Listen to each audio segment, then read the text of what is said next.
سیدنا خالد بن ولید رضی اللہ تعالیٰ ایک جگہ گئے ہیں، ایک علاقے میں عیسائیوں سے آپ کا مقابلہ ہے، حق پر ہونے کا یقین کیسا ہونا چاہیے؟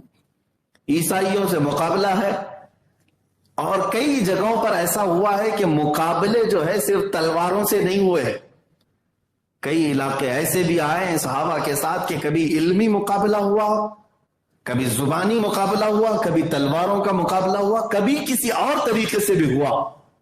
جو میں مقابلہ آپ کو بتانے جا رہا ہوں وہ آج کے حالات سے اور مجھے جس طرح سے لوگ ابھی پہچانتے ہیں اس سے ریلیٹڈ چیز ہے۔ حضرت خالد بن ولید جب پہنچے تو عیسائیوں نے کیا کہا جانتے ہیں؟ کہا کہ اے خالد، ہم آپ سے تلواروں سے نہیں لڑیں گے، ایک چیز سے ہم فیصلہ کر لیتے ہیں، ایک نہایت ہی خطرناک قسم کا زہر لائے۔ زہر لا کر کے عیسائیوں نے سامنے رکھا، کہا کہ ہم دونوں میں سے آگے بڑھتے ہیں، جو حق جماعت پر ہوگا وہ اس کو بغیر کسی خطرے کے پی جائے گا، اس کو پی جائے گا۔ حضرت خالد بن ولید نے نہ ادھر دیکھا نہ ادھر دیکھا، سیدھے آگے بڑھ گئے۔ باطل چیلنج تو کرتا ہے، مقابلہ کرتے کی بات تو کرتا ہے، لیکن سامنے کبھی نہیں آتا۔ یہ تاریخ رہی ہے، حدیث پاک میں موجود۔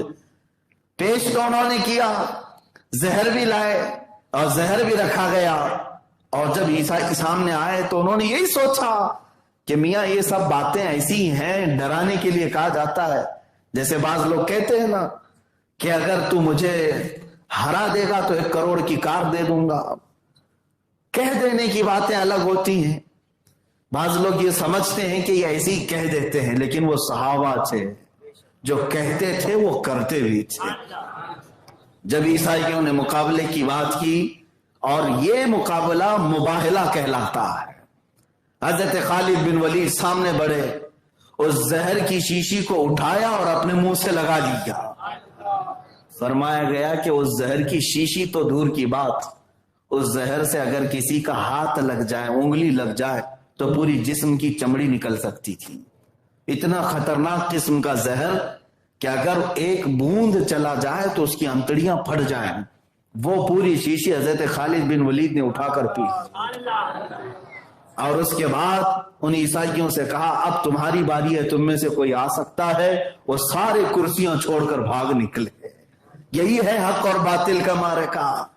خط امتیاز جو ہے حضرت خالد بن ولید سے، لوگوں نے یہ کہا کہ آپ کو ڈر نہیں لگا، آپ کو خوف نہیں ہوا؟ اتنا خطرناک قسم کا زہر آپ نے پی لیا۔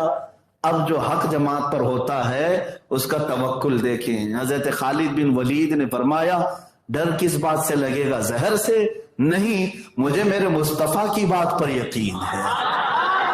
میرے آقا صلی اللہ تعالی علیہ وسلم نے فرمایا جس نے یہ پڑھا بسم اللہ الذی لا یضر مع اسمہ شیء فی الارض ولا فی السماء وہو السمیع العلیم، اس پر نہ زہر اثر کرے گا نہ سحر اثر کرے گا۔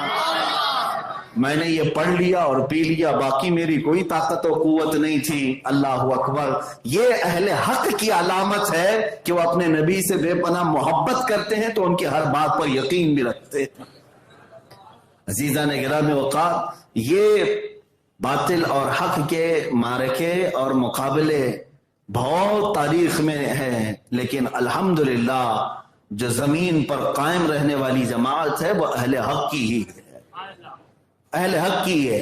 حق بسا اوقات ایسا بھی ہوا کہ مقابلوں میں ہمارے سر بھی گئے، ہمارے جسم بھی گئے، لیکن اہل حق نے اس کو کبھی بھی عیب نہیں سمجھا، عیب نہیں سمجھا۔ ہماری جان جاتی ہے تو جائے، اس لیے کہ ہمارا نعرہ یہ ہے جان دے دی دی ہوئی اسی کی تھی، جان دے دی دی ہوئی اسی کی تھی۔ حق تو یہ ہے کہ حق ادا نہ ہوا، یہ بزرگوں نے فرمایا۔ اللہ رب العزت اور اس کے حبیب پاک کے لیے بات آ جائے تو پھر ایک جان کیا ہے، اگر ہوں کروڑوں تیرے نام پر سب کو وارا کر